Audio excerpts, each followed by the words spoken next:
going on? Are we going? Is this on? Are you recording? Are we really? We are. Max! Hi, Max! How are you? I'm so glad you're here. I'm so glad I'm here, too. Ladies and gentlemen. Where are we? We are. Wait. Oh, I think we're at the Kennedy Center for the Performing Arts, Max. But you know that because you're currently starring in the Kennedy Center production of. Headlining. Headlining. Well, I don't actually have any billing, but I try not to get too upset about it. Oh, I noticed that. It's all about Christine, Harriet, and Emily, and there's a little Jeff McCarthy on the bottom, and then if you work your way through, you finally see my name. No. Well, Mame. That's what we were. Yes, he's headlining in Mame. No, he's playing Mr. Patrick Dennis, a role which you have played before. Yeah. Yes, in the play, which everyone likes the musical better. When I did it with Charles Bush, who was anti-Mame last summer, and I did the same role, and everyone always, literally everyone came, and they were like, "Why aren't they singing?" Like. All these old people expecting, like, we need a little Christmas. People coming to see me being like, "Why didn't you sing?" People, like, forget that it was, just a play. Because the musical is so good that everyone comes just like, why did just waiting for the songs. And it's true, the musical, it, like, kind of screams. This show screams musical. So the musical works really well. People love the song. So it's fun to be doing it now. Yeah. Open a new window, open a new door. Travel a new highway that's never been tried before you find you're a dull fellow, punching the same clock, walking the same tightrope as everyone on the block. The fellow you want to be is three-dimensional, soaking up life down to your toes.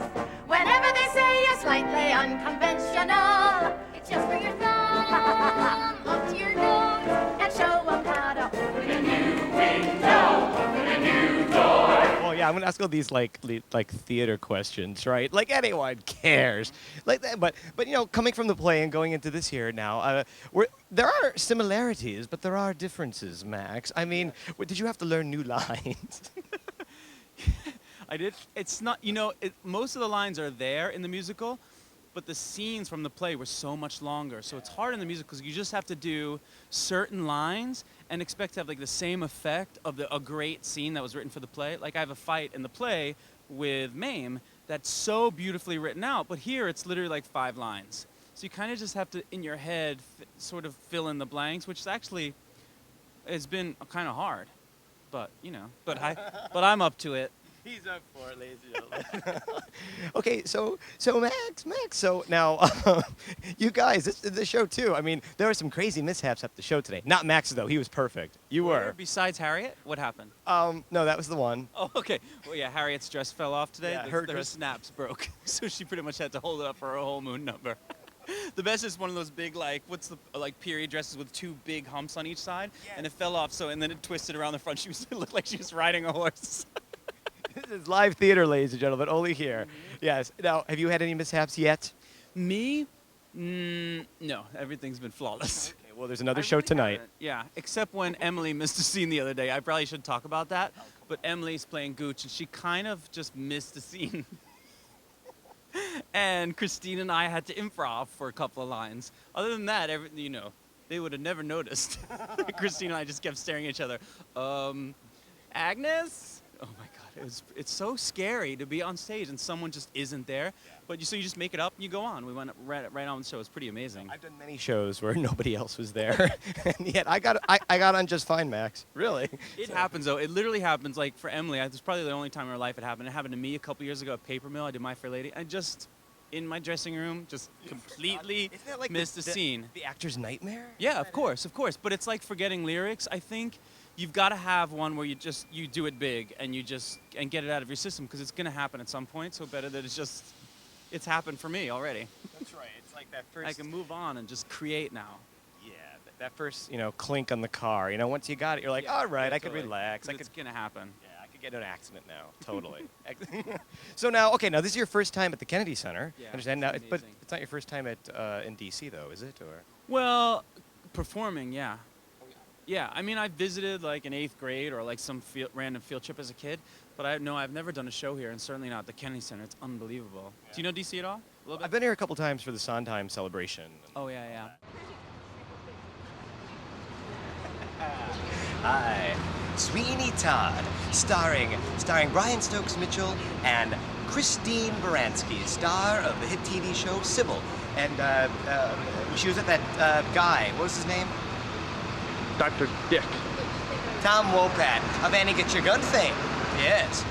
But he's not in this one. But it's good anyway. But you can't see it because it's sold out. I saw it. I didn't see that. Yeah, no, they were good. Let's talk about them. Raul Esparza was here last night. Was he? Mm-hmm. Well, that's good.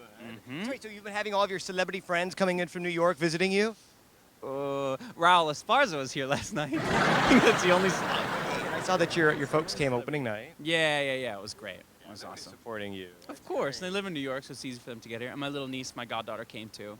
She's like mad for it. The best was in Dance the Vampire. She was like 3, but she still came. She totally gets it. But she doesn't quite get that you're up there and you're a character, so she thinks like you can wave. She just waves to me. Like, and I always get her a close seat, and she just fully waves. And Dance the Vampires, by the end, I didn't even care. I just like, I literally would wave right back to her. Cause like, what are they gonna do? Fire me? We had our notice already. Man. Okay, now comes the part. Now we're gonna talk scandal. Tell me scandal about Mame. Come on, who's a bitch? Come on, you know I'm not gonna do that. You know I'm not gonna ask you that. Oh wait, okay. I was totally kidding. But the fact that you just Oh, yeah, of okay. course. No, I'm sure. Every show has a couple of people that you don't really want to be around. But I will say it's not anyone you might think. There are always a few people in the ensemble, like whatever. What? Every show, there are at least 2 people that, they're negative, like, Debbie Downers. No, But like Christine and Harriet, oh my God, Emily, they're like, to have them at the helm, particularly Christine, since she is the show. She is the greatest. Oh my God, I love her. She's wonderful. She's really good. I will tell you a story, Max. This is a story, a true story. There I was walking out of Shakespeare in the Park many years ago. And I was talking to a friend of mine, and I don't know how we got on the subject of Christine Baranski, but we did. And I said, my friend Steve always used to say that she should be in that Mame show. She should be in Mame, and la la la la. But actually at the time it was Sybil Shepherd and her. We said they should be in the show together. Oh my God, Okay? yeah.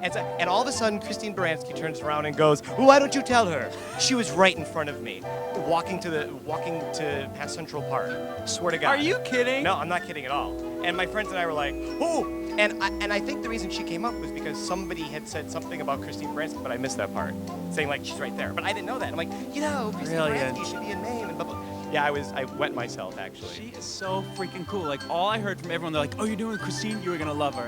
And usually people don't live up to that.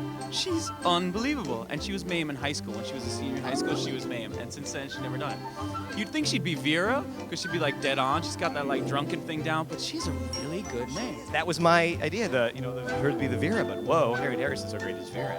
I'll always be Alice Toklas if you'll be Gertrude Stein.